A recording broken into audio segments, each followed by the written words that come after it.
আলহামদুলিল্লাহ, মিষ্টি কুমড়ার শরবাটা তৈরি করলাম। ঠিক আছে, গাজর কুচা দিলাম, দিয়ে একটু কষাই পানি দিয়ে দিলাম। ঠিক আছে, একটু হলুদ জাতমরিচ দিয়ে দিলাম, ব্যাস দিয়ে ভালো করে কষাই।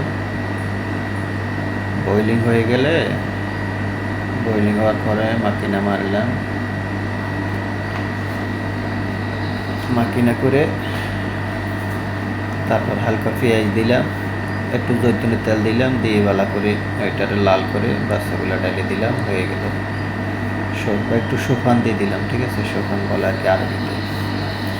তো এই স্যুপটা তৈরি করলাম, কেমন হলো জানাবেন সবাই। আর এভাবে তৈরি করে খাবেন, বা যেখানে হোটেলে এগুলো চলে ভালো ইনশাআল্লাহ।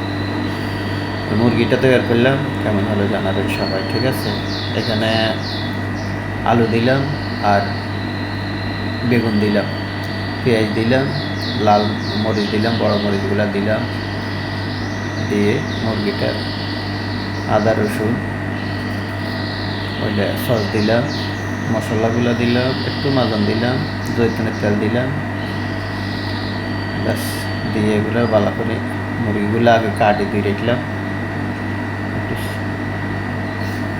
একটু ফিল মরিচ দিয়ে দিলাম আর কি। ঠিক আছে, দিয়ে এগুলো মিক্সার করে বাস এখানে উপরে দিয়ে দিলাম, দিয়ে বেগুনের ভিতরে দিয়ে দিলাম। বেগুনগুলো সাইডে দিয়ে সুন্দর করে খা করে দিলে ওগুলো আর ইয়ে হবে। সসগুলো ঢেলে দিলাম বেগুনের উপরে, আলুর উপরে,